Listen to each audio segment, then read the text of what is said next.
नींबू की खटाई हो या टमाटर की खटाई हो या इमली की खटाई हो, वो खटाई केवल दूध फाड़ सकती है। आप नींबू की खटाई दूध में मिलाओ तो फाड़ देगी।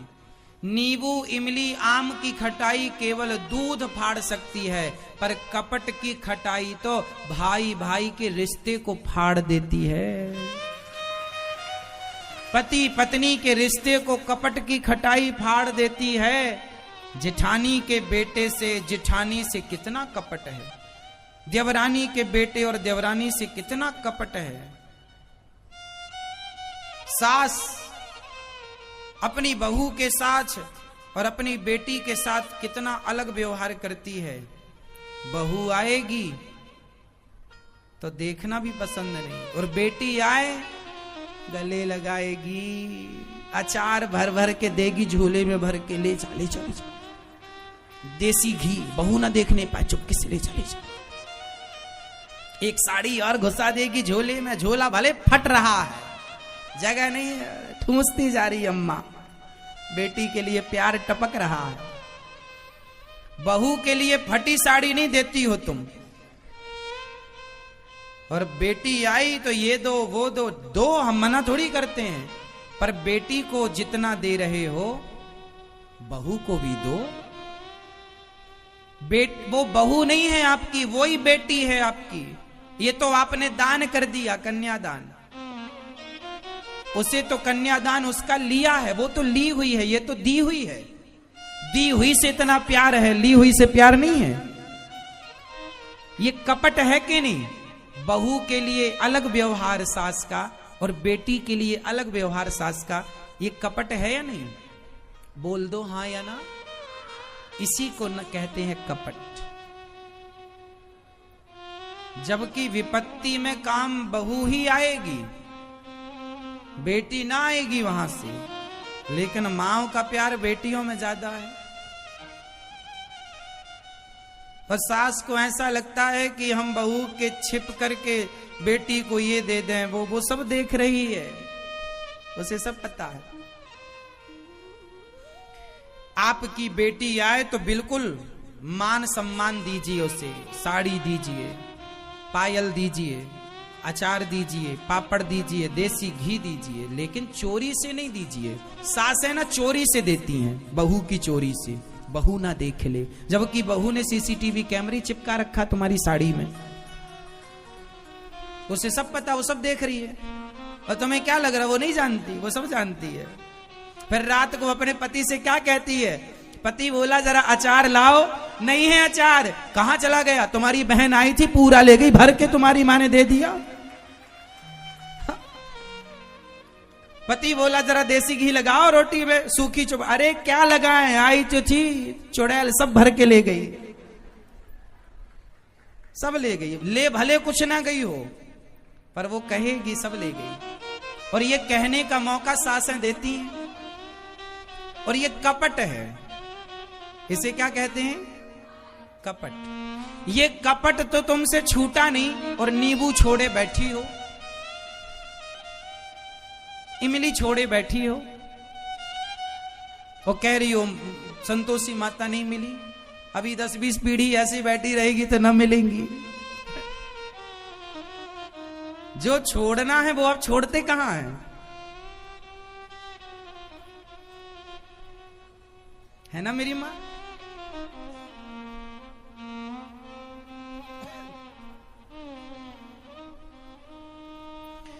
घर में जो आज ना 90% हमारे देश में ननंद और भौजाइयों की पटती नहीं है। 90%, 10% तो बहुत अच्छे से रहती हैं बहनों की तरह, बस 90% हमारे देश में ननंद भौजाई की नहीं ज्यादा पटती, मतलब तालमेल बनती नहीं बनती। क्यों? इसमें सबसे बड़ा जहर घोलने का काम कर देती है सास, दोनों के रिश्तों को फाड़ देती है। यही कपट करके, चोरी चोरी बैग में भरना, यही सब कर करके। ईमानदारी से दो ना। बहू से कहो, बहू जरा बेटी आई है, जरा उससे साड़ी, बेटे से बोलो बेटा कल बढ़िया साड़ी लेके आना, तेरी बहन आ रही है, देना। अचार दे, जो देना दो, ईमान उसी से दिलवाओ। यदि आप अपनी बहू से दिलवाओगी तो वो रिश्ते बने रहेंगे। और चोरी करके आपने कपट किया और फिर ननंद आती है एक दिन के लिए और क्या कहती है, भाभी आप हमारी मां का ख्याल नहीं रखती। तो भाभी मन में कहती है तू ही रख ले, रह जा यहां, इतनी चिंता तो ले जा घर। आप लोग भी ना इतना उपदेश ना किया करो तुम्हारी भाभी को। तुम अपनी सास का कितना ख्याल रख लेती हो। हर बहू अपनी मां की तरफ तो देखती है कि मेरी मां का ख्याल मेरी भाभी नहीं रखती, लेकिन बहू ये नहीं देखती कि मैं भी तो बहू हूं, मैं अपनी सास का ख्याल रखूं। यदि हर बहू अपनी सास का ख्याल रखे तो आपकी मां अपने आप सुखी हो जाए। लेकिन आप अपनी बहू अपनी सास का ख्याल नहीं रखती हो, परंतु मां की पूरी चिंता है। और सासें अपनी बेटी की पूरी चिंता है। बहू का ख्याल बेटी का ख्याल है, बहू का ख्याल नहीं है। यदि सास बेटी से ज्यादा बहू का ख्याल रखने लग जाए और बहू मां से ज्यादा सास का ख्याल रखने लग जाए तो आधे घर में 90% खुशहाली तो घर में यूं ही आ जाएगी, केवल इतने से विचार बदलने से। हाँ या ना? बात सही है या गलत है? लेकिन आप लोग ना बदल नहीं पाते। सास बिल्कुल सास की भूमिका में रहती है, बहू बिल्कुल बहू की। अरे इंसानों की तरह रहा करो, सास की तरह बहू की तरह नहीं। प्यार मोहब्बत से एक ही घर में रहना, हंसते रहो, मुस्कुराते रहो और छोटी छोटी बातों को ना ज्यादा बोला ना करो किसी से। अब आपके घर में क्या समस्याएं हैं, जरा सास बहू की बात हुई नहीं कि आप पड़ोसन के घर जाकर के सास का और बहू का, बहुएं जाके सास का दुख रोती हैं और सासें जाके बहुओं का दुख रोती हैं कि मेरी बहू ने ऐसा कहा, मेरी सास ने ऐसा कहा। और किससे रोते हो आप? पड़ोसियों से। वो पड़ोसी तुम्हारी मजाक उड़ा, अरे इनके घर में तो आग लगी है। एक बात बताएं, शास्त्र कहते हैं कि अपने अपने घरन का दुख ना कहियो रोई, सुन इठले हैं लोग सब, बांट न ले हैं कोई। आप अपने घर की बातें अच्छी हो या बुरी हो किसी से मत कहना, क्योंकि बातें आज हैं कल नहीं रहेंगी। पर आपने कह दिया तो वो सदा आपको कहेगा या कहेगी कि देखो तुमने ऐसा कहा था, ऐसा किया था अपनी सास या बहू के साथ। ये दुनिया जब तुम रो रो के बताते हो ना मेरी सास ऐसी, मेरी बहू ऐसी, तो ये दुनिया भी रो रो के सुनती है और आपके जाने के बाद हंस हंस करके बताती है कि इनके घर में ऐसा हो गया। किसी को कोई फर्क नहीं पड़ता कि आप जीवन में कितने सुखी हैं या कितने दुखी हैं। दुनिया तो आपके मजे लेना चाहती है। हाँ या ना? इसलिए अपने घर की बातों को अपने घर तक ही सीमित रखा करो। पति पत्नी की बातों को भी किसी से मत शेयर करना। आपका पति अच्छा है, बुरा है, किसी से मत कहो। आपकी पत्नी अच्छी है, बुरी है, किसी से मत कहो। किसी से कहोगे तो जमाना आपका मजाक उड़ाएगा, आपकी उस बात को मजाक बनाएगी दुनिया। इसलिए अपनी बातें अपने तक रखो। ये बात सास को भी समझनी है कि आप किसी से घर की बातें ना कहें, और बहू को भी समझनी है कि आप किसी से किसी की बातें ना कहें। एक छोटा सा मैं दृष्टिकोण दे सकता हूं आपको, और वो दृष्टिकोण क्या है? ये है, आज से जितनी सास मेरी बात सुन रही हैं, आज मैं एक सूत्र दे रहा हूं, मंत्र दे रहा हूं। इस मंत्र को जपोगी ना तो कभी आपके घर में झगड़ा नहीं होगा। और वो मंत्र क्या है? कहीं भी जाओ तो अपनी बहुओं की खूब तारीफ करो। कहीं भी जाओ तो अपनी बहू की खूब तारीफ करो कि मेरी बहू बहुत अच्छी है, औरों से बहुत बढ़िया है, बहुत ख्याल रखती है। और जहां बहू हो, परिवार में, रिश्तेदार, कहीं भी जाओ, क्या होता है परिवार में, कुछ लोग आपकी सुन करके और उनको उल्टा बता देते हैं। कहीं भी जाओ तो बहू की तारीफ करो तो लोग बाद में क्या कहेंगे? आपके पीठ पीछे आपकी बहू से सुनो आपकी सास आई थी, बड़ी तारीफ कर रही थी। यदि आपकी बहू आपकी सेवा नहीं करती, आपको रोटी नहीं देती माना कि, और आप फिर भी कहें कि मेरी बहू बहुत अच्छी है, बहुत सेवा करती है, और फिर जमाना जब कहेगा बहू से कि तेरी सास तो तेरी बहुत तारीफ करती है, तो जब वो ये सुनेगी कि मैं तो रोटी भी नहीं देती और मेरी सास मुझे अच्छा कह रही है, तो इस भाव से अपने आप उसका हृदय परिवर्तन हो जाएगा कि देखो मैं तो इसके साथ क्या कर रही हूं और ये मेरे साथ क्या कर रही है। और आप उल्टा करते हैं, बहू रोटी देती भी होगी तो आप क्या कहती हो, नहीं हमारी बहू तो ठीक से बात भी नहीं करती, रोटी भी नहीं देती, ऐसे थाली पटक के चली जाती है। कभी बहू थाली रख रही थी और साड़ी फंस गई और थाली गिर गई, तो सास को क्या लगा, पटक के चली गई। वो रखी थी पर वो अब सारी जिंदगी यही कहेगी हमारी बहू तो पटक के चली जाती है, थाली ऐसी है। किसी के दोष क्यों देखना है, किसी के गुण क्यों नहीं देखना है। रिश्तों को जब रहना आपको इन्हीं के संग है तो रोते क्यों रहो, हंसते रहो ना, प्रसन्न रहो ना, खुश रहो ना। खुशहाली कहां से आएगी। आप एक घर में 4 लोग रहते हैं, चलो एक सवाल पूछ रहा हूं, जरा उत्तर दो। 4 गाय हैं और चारों दिशाओं में गायों ने मुंह कर रखा है। एक गाय ने पूर्व दिशा में मुंह, एक ने पश्चिम में, एक ने उत्तर में, एक ने दक्षिण में, और बीच में घास रखी है। अब बताओ वो कैसे खाएंगे।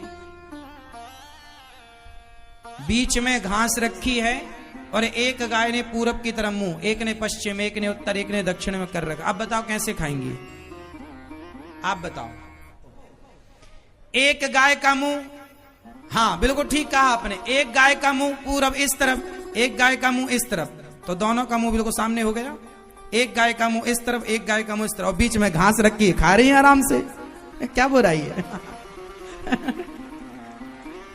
बिल्कुल सिंपल है। 4 गाय हैं और चारों दिशाओं में मुंह है। भाई आमने सामने मुंह ना हो जाएगा, ये पूरब ये पश्चिम, तो ये सामने मुंह हो गया, ये मुंह यहां, एक दक्षिण एक उत्तर, ये मुंह, चारों का मुंह जाके एक जगह हो जाएगा और एक जगह घास रखी है, खाएंगी चारों एक साथ। यही आपके घर में हो रहा है। आपके घर में भी 4 लोग हैं और चारों का मुंह चारों दिशाओं में है। एक रसोई में रोटी बन रही है, खाना एक साथ है लेकिन अलग अलग। इसलिए हम क्या कह रहे हैं, समझो कि आप लोगों का चारों दिशाओं में मुंह है ही, तो चारों दिशाओं में मुंह 2 प्रकार से हो सकता है। गाय चारों दिशाओं में मुंह कर सकती है। एक तो ये उपाय है कि एक दूसरे के सामने मुंह करें ऐसे ऐसे, और एक ये भी उपाय है कि एक इस तरह मुंह करके खड़ी हो जाए तो पूंछ हो जाएगी पीछे, घास की तरफ पूंछ हो जाएगी गाय की, तो चारों की पूंछ एक जगह हो जाएगी। या तो चारों की पूंछ एक जगह हो जाएगी या तो चारों का मुंह एक जगह हो जाएगा, वो दोनों सही है। दोनों में चारों दिशाओं में मुंह है, हाँ या ना। अब आपको देखना है कि आपको भी चारों दिशाओं में तो मुंह है, पर कैसे मुंह करना है। अब जैसे आप पति और पत्नी खड़े हैं, एक दूसरे की पीठ से चिपक कर खड़े हो जाएं तो आपका 2 दिशाओं में मुंह हो जाएगा, और एक दूसरे के सामने, मुंह के सामने बिल्कुल आमने सामने खड़े हो जाएंगे तो भी 2 दिशाएं हैं, हाँ या ना। पति पत्नी जैसे देखो, आप मेरे सामने बैठे हैं तो आपका उत्तर दिशा की तरफ मुंह है और मेरा इस दिशा की, सामने की दिशा की तरफ मुंह है। एक तो ये हो गया। एक ऐसा भी हो सकता है कि आप पलट के बैठ जाएं, मैं आप पलट के बैठ जाऊं तो मैं इस तरफ देखने लग जाऊंगा, आप उस तरफ देख, दिशाएं 2 ही रहेंगी। अब आपको यह निर्णय लेना है कि पति पत्नी तुम एक दूसरे को पीठ दिखा के रहना चाहते हो या एक दूसरे के मुंह के सामने, आंखों के सामने रहना चाहते हो, यह निर्णय आपको लेना है। सास बहू तुम 2 हो, एक दूसरे को पीठ दिखा के रहना है या एक दूसरों की शकल देखते हुए, सूरत देखते हुए एक दूसरे के मुंह के साथ मुंह करके रहने में खुशी मिल रही है। आपको निर्णय लेना है। यदि लड़ोगे झगड़ोगे तो पीठ वाली बात हो जाती है, एक दूसरे को पीठ दिखा गए। और प्रेम होता है तो आदमी एक दूसरे की तरफ मुंह करता है। एक दूसरे की तरफ पीठ तभी करता है जब खटास हो। क्या हो? क्या हो मैया? खटास। तो संतोषी माता के व्रत में क्या छोड़ेंगे आप लोग? खटाई। कौन सी? टमाटर, नींबू, इमली, आम, दही, छाछ, ये तो सब छोड़े बैठे हो। कपट। और प्रेम मोहब्बत से रहो, एक दूसरे के काम आओ, ये जीवन है। जो जैसा है, सास अच्छी है उसे स्वीकार करो, बुरी है जैसी है उसे स्वीकार करो, सेवा करो, अपने कर्तव्यों का पालन करो। बोलो कुछ मत, चुप रहो। जहां जरूरत जितने की बोलो। रिश्तों को बेहतर बनाने का सबसे बड़ा उपाय है इग्नोर। जो बात आपको पसंद ना हो इग्नोर कर दीजिए, सुनिए ही मत। हमारी जो बात आपको अच्छी लगे वो सुन लीजिए, जो अच्छी ना लगे मत सुनिए। पति की जो बात अच्छी लगे सुन लो, अच्छी ना लगे इग्नोर। पत्नी की जो बात अच्छी लगे सुन लो, ना लगे तो इग्नोर। सास की कोई बात अच्छी